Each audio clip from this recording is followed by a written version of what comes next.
Hey guys, what's up? AT Spectre 8K here, Pop It Lock It, and we got a deck profile from our guy Nick right here, and he's gonna take it away. Okay, so we got a nice Gimmick Puppet 7 Sins Turbo deck. Real fun little invention. It's a bit of a gimmick, but it works out.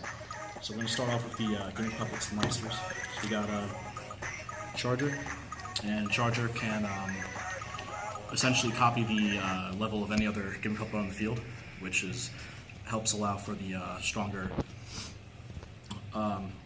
levels and XYZs, followed up by Scissor Hands. Scissor throws gimmicks into the graveyard, and that helps bring out several higher level monsters as well. Egghead. Egghead can discard one and then get a level 8 or burn for 800. Also helps for turboing out 7 Sins. Also looks like Donald Trump and builds why, walls. That's why I love it. Got Destroy. Like the name first off, but he can actually get out 2 if he discards. He can tribute himself and get out 2 from the hand, which can allow for again another turbo summon. Then we got Magnet Doll. Can be special summoned if there's another gimmick, if all the monsters are gimmick puppets on the field. And then finally we got Jury Doll, which can be special summoned from the graveyard if you banish 1 from the graveyard. So that's the gimmick puppets. This is the base of the deck. You want to use these to combo into your extra deck. So, to the side. Go into the other ones. We got Machina Cannon, discard machines, and then throw them out. Coincidentally, they're all machines, so it works out in the end. And then we got Gear Spring Spirit. If you have a machine in your graveyard, you can special summon him. Both level 8, so they both help in summoning extra deck monsters. We got Draw Power. Pot of Duality, I don't know what that does. Advanced Draw, tribute 1 in the field, level 8 or higher, I believe. So how does Pot of Duality, does it hinder your deck at all? It does, because it stops the special summoning. So it's more like a last risk thing, or like it's either if I have nothing, I just got to use it, or if I have everything on the field already, I just use it to get more cards. So if you get say you Pot of Duality yourself, how do you combo off from there? What are you looking for in a Pot of Duality? I'm looking to get any sort of defensive barrier if I have nothing in my hand, so any sort of trap cards, or to get some sort of defense position monster on the field if I have absolutely nothing. Usually this is just like a last resort, like hope I get a good card out of this because I completely bricked kind of card, or I have my field set, I can possibly get something else off of it. Would you play...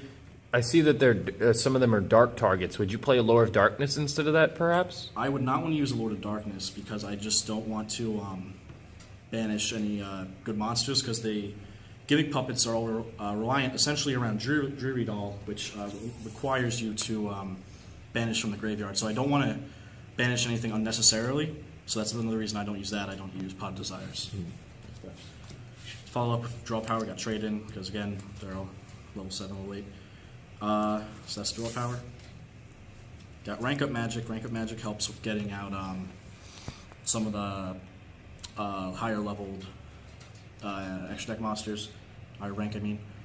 And then if you use 7 Sins like this deck intends you to, when you get out Tarantula, this comes back to hand, and then you can use it again later on if 7 Sins eventually would die, which is always possible. Got Infernal Reckless Summoning and Machine Duplication. These both help in getting out 2 level 8s, because most of the monsters have around 15 or lower attack, so in both situations these help a lot for getting out monster really quick to use the extra deck. Got Junk Puppet. Junk Puppet is essentially Monster Reborn. Brings back Gimmick Puppet from the graveyard. Excellent card. XYZ Burst, destroy all set cards if you control an XYZ monster. Simple enough. And then finally 1 Dark Hole, just to clear. Move on the traps, only 5 traps. Tribute, Grand Horn, Dimensional Prison, Ultimate Providence, Quaking Mirror Force. All just defensive, in case I need it. Never really go into it, but it's always important to have defenses. So with the ban list that came out recently, would you up the Torrential Tribute? Would you put Solemn Warning in? Would you do anything to this trap lineup? I would definitely up Torrential Tribute because of 7 Sins secondary effect, or his passive effect to discard 1 if he ever gets destroyed. So that can definitely, I can definitely add 2 more into here, which would benefit the deck a lot. Because a lot of your cards have, like that card that you want to get into is graveyard effect, right? Yeah. For banishing, so that's a positive card as well. Yeah, so now we're going to go into the extra deck. They're essentially all level 8s, which go into level 9s and then 10s and all that. So we're going to start off with Giant, Grinder Giant. Discard 1, or detach 1 material, destroy 1 monster on the field. If it's an XYZ monster, inflict life point, inflict attack points into the opponent's life. And then we got Strings. Strings, you detach 1 material, all face-up monsters on the field except for him get a string counter, and then on your next turn, they all get destroyed, and you take 500 damage for each. You do, or your opponent does? I'm sorry. Your opponent. The opponent takes 500 damage for each card that was destroyed. So these are the 2 cards Joey's going to start out with. You want to either go into Rank Up Magic and use Rank Up Magic to get out Giant Hunter. Giant Hunter does the same thing as Grinder, but he can destroy any card, not just monsters. And if it's a monster card, it again inflicts damage equal to its attack on your opponent. And then you can also rank up Strings into Dark Strings. What Dark Strings does is that he takes the string counters that you use on him, and he automatically destroys all of them, and you take damage equal to the highest attack monster. So that's those ones. Put this to the side.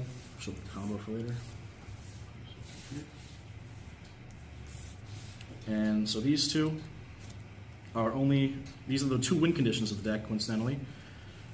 Leo, you need 3 level 8s. If you detach you can detach 1 material per turn, he gets a counter. If he gets 3 counters, you win. And then if you rank up Magic into Disaster Leo, similar effect, detach 1 material, opponent takes 1,000 damage, cannot be targeted, and once he's out of materials and the opponent is under 2,000 life points, you win. So you win the duel altogether? Yeah, these do both win the duel if you use their win conditions. I never really try to go for them, but it's always kind of fun if you want to troll people. Like, this is actually an excellent card against an Exodia deck because you can't target it with Obliterate. So I definitely trolled a bunch of people with that. And then finally, what I like to call the boss monsters. We got Tarantula, or I'm sorry, Pain Gainer. Yeah, Pain Gainer, not Tarantula. I call him Tarantula though. So we got Pain Gainer. And the only reason I don't use him, the only reason he's in the deck is to go into 7 Sins. And 7 Sins is the boss monster, 4,000 attack, can't be destroyed, you detach 1 instead, and then detach 2, banish all special monsters, and add 1 to the card. So the essential combo, start off with one of these guys, and you can go directly into Tarantula, or you can rank up Magic into one of these guys first, then go into Tarantula, and then go to 7 Sins. You got a shit ton of material, and you got a pretty nice field. Practically just him. He's a pretty strong monster, kind of hard to get over. Obviously, things like Kaijus can go over him, Banishment can go over him, but he can't be destroyed because of his effect. So altogether, it's a good troll deck. I don't really use it too seriously, but it's always a good little fun deck to use if you want to try it out. Yeah, if you put links in here, do you think links would benefit it? How would you put them in? Yeah, links could go in here because then you can get out. I have to see what I can take. You can probably take out these 2 cards. Honestly, they're not required. You probably put like one of these. I barely go into these guys at all. So you can probably take out one of these, take out these 2 guys. You got 4 open spots. With links, you can probably get out 7 Sins, and then you can additionally get out Dark Strings if you have a rank up Magic, or you can just get out regular strings. Because you use regular strings with 7 Sins in the field, he won't get destroyed by his effect. So it kind of clears the field. It's almost like a Regeki, because he won't destroy him because of his effect, and then you get a few free attacks. So definitely links could benefit the deck, but could be risky because the deck is prone to bricking every now and again. So you always have to consider that. So I never tried it with links yet, but you can always figure it out. All right, guys. So here's a deck profile from my man Nick. Do you have any final things to say to the fans? Just want to say, enjoy the deck if you want to use it. See ya. All right, pop it, lock it, guys. Peace.